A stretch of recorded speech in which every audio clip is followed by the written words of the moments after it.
Egunon, kontu zibili ba, bai. Bueno, egunon dan hori eta ongi etorriak. Bai, ongi etorri, mintegira. Eta egunon, kaixo, zelako aurpegi ezagunak dauden hemen, ez da? Bai, aurpegi ezagunak, ilusio pizkatitzen dozta, gure urteroko laguntxuak ikustia. Hemen daude, zeintzuk ikuste dituzu, bastak handikan Iruñakoak, eta Getxokuak, eta baita Bergarakuak, eta Arrasate, Durango, eta ikastetxe, eta ze euskaltegietakoak, neska?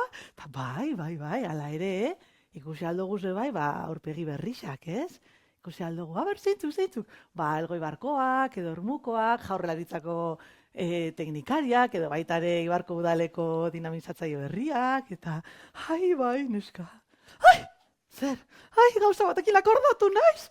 Zerekin akordatu zara, neska, aurten mintegiak 15 urte betetzen dituela. Esan daiteke orduan, mintegia, nera bezaroan sartu dela? Bueno, ez dakit, nera bezaroan ez dakit, baina egia da, pandemia eta guztia 15 urte bete dituen mintegi honek daukala heldutasun maila bat. Ez da, eta zertaz jongo da, aurtengoa?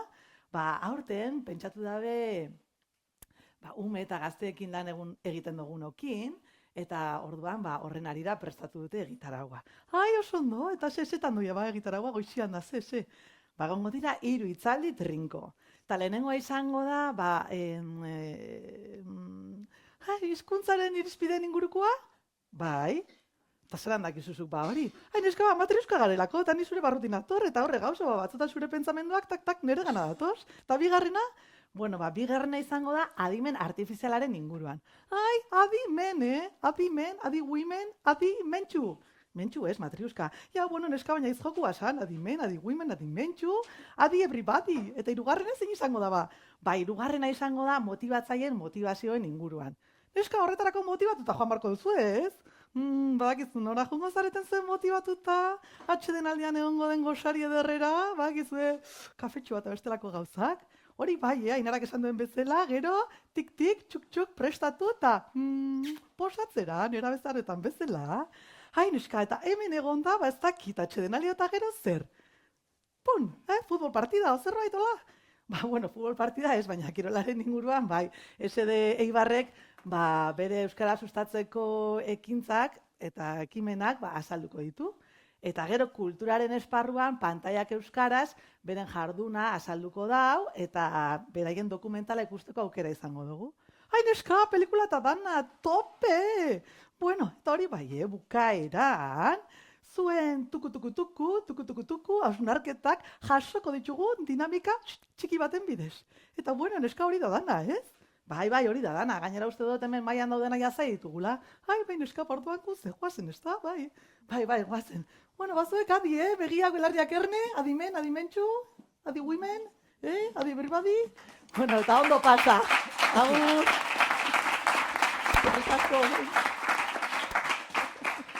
Bueno, egunon, eta ongi etorri, eta kitxo euskaraz antolatzen duen mintegi honetara. Mila esker, mintegi hau babesten duzuen eta gaur hemen zaudeten erakundei, proiektu honetan sinesteagatik, batetik Eibarrenak ebai, eta Eusko Jaurlaritza, eta nola ez, gure eskerrik beruenak, SDI Kirol Elkarteari, zuen baliabideak gure esku jartziaren. 15 urte pasatu dira, 2011ko maiatza hartan lehen mintegia egin genuenetik, orduan Euskararen transmisioari buruzko mintegia deitzen genion, arduratuta baikeunden eta gaude Euskararen transmisioarekin eta sozializazioarekin. Lehen urte hartan, Paula Casareseko hartarazi zigun bezala, transmisioa ez da bakarrik vertikala eta norabide bakarrekoa, goitik berakoa, horizontala ere izaten da eta. Eta gaur egun, modu horretan ematen da batipat, horizontalean eta berdinen artean. Baina hori ez alda sozializazioa, baldu hizkuntzak ezaugarri oinarrizkoagorik soziala izatea baino. Horregatik gaude aurten hemen, aurrez aurre, iaz egin genuen bezala, Ainarak esan daben moduan, garrantzitsua direlako, sarrerako zein irterako solasalditxoak, atsedenaldiko berbaldiak eta argazkiaren uneko bezarkadak, ekipo sentsazioa. Eta Kitxo Euskal Elkartea orain dela 33 urte sortu zuen Eibarren, Bolondres talde batek, eta gaur egungo misio bera zuen orduan ere, Euskararen normalizazioaren alde lan egitea. 3 hamarkada hauetan gure elkartea hasi, eraldatu, handitu, sendotu eginda. Eta gaur egun, lantalde profesional batek hasierako jarduna dibertsifikatu egin du. Gizartean euskararekiko dauden behar eta gabeziei erantzuteko, beti ere herritarrengandik eta errealitatetik gertu. Elkarteak garatzen dituen egitasmo eta proiektuak erabilera bultzatu eta komunitatea eratu eta saretzera bideratuta daude. Izan mintza praktika egitasmoak, azkeneko urteotan gainera izugarrizko hazkundea izaten dihar dutenak, izan alor sozioekonomikoan, bereziki ostalaritzan eta merkataritzan eragitekoak, edo bertsolaritzari lotutakoak, kaleko giro eta espazioi lotutakoak, gazte eta helduen aisialdia. Eta nola ez, beste eragile batzuekin batera ere lan egiten dugu. Izan ere, inoiz baino argiago daukagu, lankidetza dela aurrera egiteko bidea.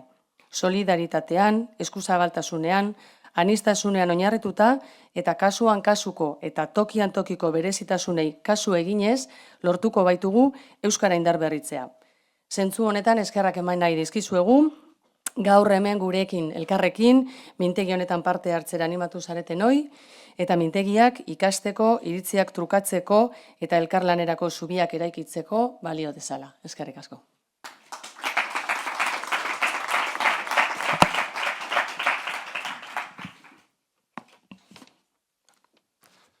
Egunon guztioi, lehenengo eta behin mila esker gaurko honetan bertaratzearren eta ongi etorri Euskararen sozializazioa eta transmisioa mintegiaren 15. ediziora. Badira jada hainbat urte eta kitxo burubelarri ari direnak mintegi hau diseinatzen, antolatzen eta fintzen, eta Ibarrenak ebaitik beti izan nahi dugu erabatera edo bestera ekimen hau aurrera eramateko prozesuan lagundu. Eta kitxok eta Ibarrenak ebaik misio eta helburu antzerakoa dituzte, eta 11 gauza eta ekimenetan aritu gara elkarlanean, beti ere euskara eta euskal kulturaren babesaren, sustapenaren eta zabalkundearen izenean. Eta kitxok gaurko antolatu duen ekitaldi hau misio eta helburu horren erakusle argia da, eta Ibarrenak ebairen lerro eta hildo estrategikoekin guztiz bat datorren ekimena da mintegi hau. Horregatik, Ibarrenak ebaitik eskerrak eman nahiko genizkioke eta kitxori egindako lan fin guztiagatik. Aurtengo edizionetan, hainbat gai eta kontu jorratuko dira, hala nola erakunden komunikazioa, gaur egun puri-purian dagoen adimen artifiziala, edota normalizazioaren sektorearen baitan nola landu motivazioa. Horiei guztiei euskararen betaurrekoekin begiratuko diegu eta saiatuko gara denon artean ideia, ekarpen eta hausnarketa berriak mahaigaineratzen. Horrez gainere, euskararen inguruko bi testigantza jasoko ditugu, gure hizkuntzaren errealitatearen bi dimentsio desberdin ezagutzeko eta aztertzeko. Espero dugu interesgarria eta baliagarria izatea gaurko ekitaldia eta ideia, hausnarketa eta galdera berriekin joan zaitezten etxera. Mi esker berriro ere etortzearren eta disfrutatu.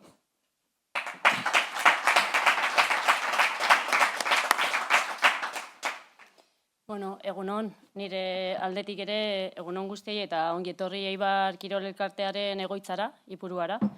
Plazer handia da bigarren urtez jarraian zuekin hemen egotea.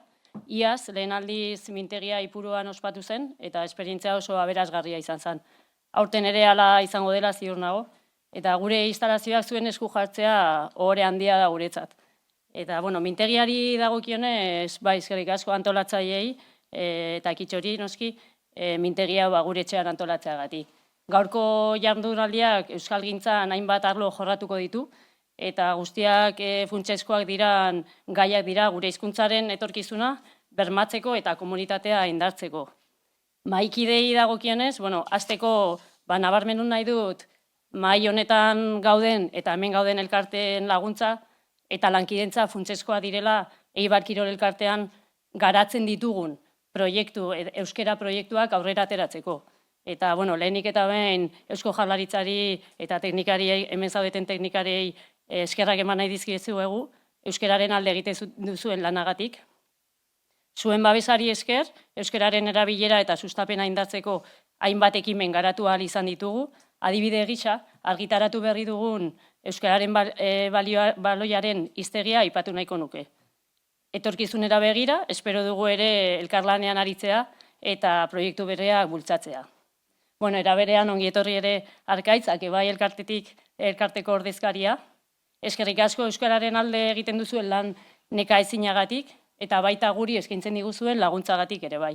Eta noski, eta kitxori, zuen lana funtsezkoa da Eibarren, eta bihotzez eskertzen dugu zuen ekarpena eta zuekin daukagun lankidetza. Eta, bueno, azkenik ere hitz batzuk, Eibar Kirol Elkartearen konpromisoa sendoa da, euskararen alde eta hori aspaldikoa da. Gero nire lankideak Arrate Fernandezek ere esplikatuko edo azalduko duen modura. Euskara gure identitatea eta eguneroko bizitzaren funtsezko osagaia da. Eta klub gisa, ahalegin berezia egiten dugu euskara sustatzeko, bai gure jokalariengan, langileen eta zaleen artean. Gaurko ekimenean parte hartzea pozgarria da guretzat, eta gaurko jardunaldiak ideia berriak ekarriko dizkigula ziur gaude. Eskerrik asko etortzeagatik eta ongi etorri Ipuruara eta aupa Eibar.